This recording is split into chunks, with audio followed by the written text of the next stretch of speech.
Seguimos en contexto. Tenemos algunas preguntas que curiosamente van más o menos en la misma dirección.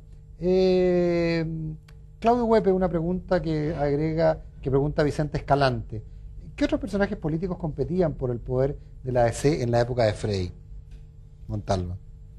A ver, la figura don Bernardo, que no competía, porque todos conocemos al señor Bernardo, él estaba ahí como una figura alternativa. Edmundo Pérez, que adquiere bastante relevancia en esa época, y Radomiro, que si bien se va fuera de Chile, pero tenía era una persona en quien todo el partido se fijaba y lo veían como el sucesor de Frei, todos lo veíamos como el sucesor de Frei. Yo diría las figuras que más competían eran de la vieja guardia, las que te mencionaba, Edmundo Pérez.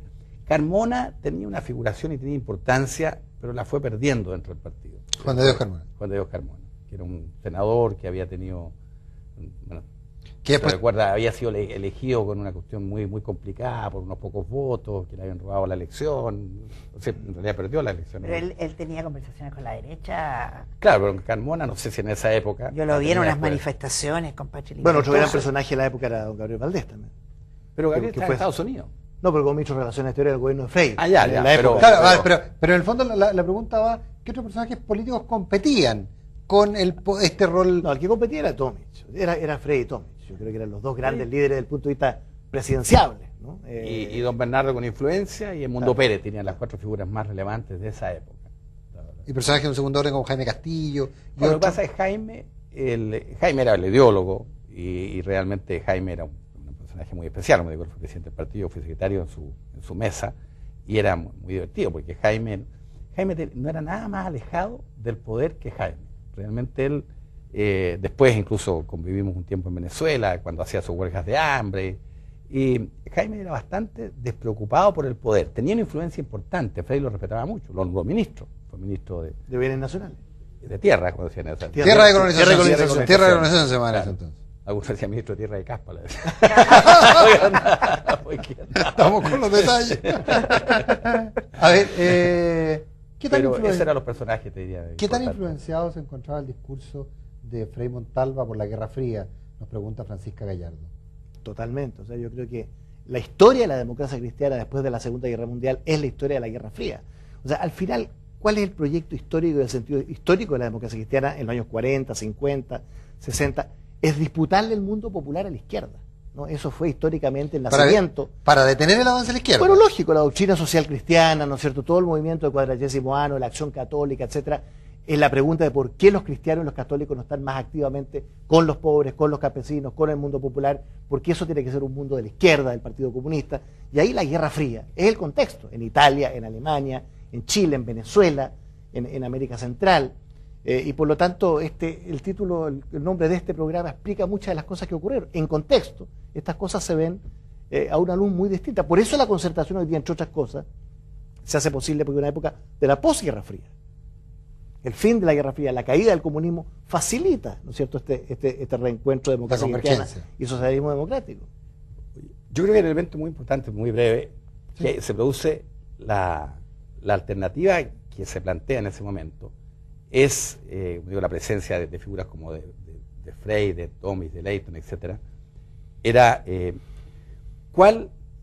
problema con el Partido Socialista fue muy determinante. Cuando Frei asume, una persona moderada como era Aniceto Rodríguez, dice: le vamos a negar la sal y el agua. Y eso a Frei le dolió mucho. Y efectivamente empiezan a presentarse proyectos de ley, etcétera, y hay una oposición cerrada del Partido Socialista de esa época. Yo creo que Frei no esperaba esa actitud del Partido Socialista, y yo creo que eso lo fue alejando, y fue alejando como persona a Frei y Allende. Pero yo creo que el contexto más ideológico era el más importante, porque incluso la promoción popular tiene la movilización en esa época, empezaban las tomas de terreno, te fijas, dirigidas por la izquierda, y eso era llegar al mundo poblacional de otra manera. Yo creo que era la competencia con la izquierda fuerte. Hay una pregunta que vuelve sobre algo que habíamos planteado, pero que es bien concreta. La plantea Eduardo Troncoso y dice, para cada uno de los invitados, ¿qué nota le pone al proyecto de reforma agraria de Eduardo Frei Montalva? María Antonieta.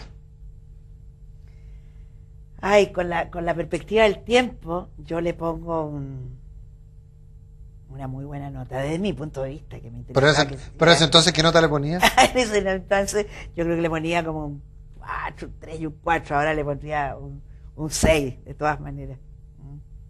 Creo que fue un gran avance. Claudio, Yo, un 5 por lo menos. con duda. No, de 5 para arriba. Yo un 5,5, porque a pesar de todos los errores, a pesar de las contradicciones, a pesar de los vacíos, ¿no? Porque también hay que ser autocrítico de muchas cosas que se hicieron mal, pero en lo esencial, yo insisto, el tema era un tema de transformación en una dirección de modernización, de dignidad del campesino, de producción agrícola, y en ese sentido, visto en retrospectiva, 40 años después, insisto, creo que este tremendo proceso de desarrollo agrícola que vemos hoy día no habría sido posible con el antiguo latifundio. Hay una pregunta de Guillermo Kuntz. ¿Cuál creen ustedes, especulando, dice, que hubiera sido el papel de Frei Montalva en el año 90 junto con el retorno a la democracia? Habría tenido alrededor de 80 años, ¿no? 81 años. La del 8, yo creo, ¿no? Sí. ¿No era del 10? Porque mi papá decía que tenía la misma edad que Frei, y era del 10, no sé. 82. Pero Frei habría estado en la concertación. 82 años. Había estado en la concertación. Él habría No, sido de acuerdo, líder. pero... No, pero habría sido el líder. Yo creo en ese momento Sin duda. él Sin duda. habría tenido un tan más liderazgo que sin duda que Patricio Aylwin. Habría sido una figura a quien la izquierda a lo mejor le habría costado, pero se habrían encontrado con todos los sectores de izquierda y yo creo que habría sido gran líder de esa época. ¿Pero para la izquierda también? Yo creo que sí, ¿eh? Yo creo que, mira, si los lazos con la democracia cristiana en postdictadura fueron, o sea, son todavía muy fuertes, yo creo, y ahí en ese momento de los 80 yo creo que fue una cosa incluso afectivamente fuerte. Si el pegamento y el fundamento ético de la concertación son los derechos humanos, son las historias vividas en esos 17 años de dictadura, de testimonio, en fin. Y la de verdad recuperación de democracia. Claro, o y sea, ahí nace, posteriormente, ¿no es cierto?, claro. el proyecto de la concertación, y Frei habría estado ahí de todas maneras. Les tengo una pregunta compleja para los panelistas demócratas cristianos. Que afuera, María Antonieta. Ya. Le cedo la palabra a Claudio. ¿Quiénes son hoy en la democracia cristiana los continuadores del pensamiento y obra de Frei Montalva? Una pregunta que hace Rubén Contreras. Yo creo que don Patricio, sin duda, tiene la imagen. ¿Y no Frei Ruiz Tagle? ¿Ah? ¿Y no Frei Ruiz Tagle? No, yo creo por generación más. No, pero aquí hay una cosa, pensamiento y obra y acción. Yo creo, don Patricio, yo insisto, o sea, don Patricio Aylwin fue una de las personas que estaban más cercanas a él en ese momento. Yo diría fundamentalmente él. Ahora, obviamente su hijo, que se formó a su vera, a su lado, también es una persona que sin duda es muy influida por el pensamiento de su padre, pero yo veo más cercano a don Patricio por lo cercano que estuvo durante la presidencia de Eduardo Frei Montalva. Él estuvo muy cercano en el gobierno mismo, tuvo la experiencia de gobierno junto con Frei. Nos queda un minuto de programa. Hay una pregunta compleja que no podemos dejar de hacer, que se plantean algunas preguntas. Y aquí, más que la información, es la convicción. ¿Ustedes creen que Eduardo Frei Montalva fue asesinado?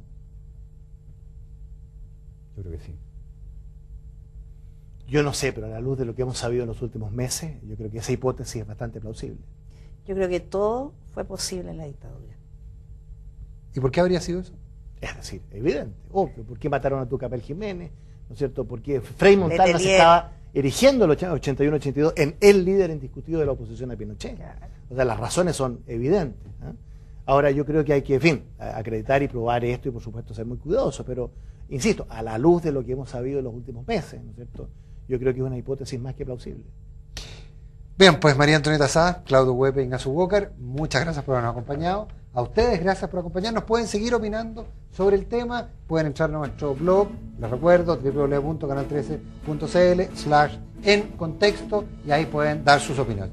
Mañana Angélica Bulnes nos acompañará en la edición de día martes de En Contexto. Nosotros nos vemos la próxima semana, pero todos los días de 8 a 9 de la noche, repetición del siguiente a las 2 de la tarde, En Contexto con ustedes. Gracias, buenas noches.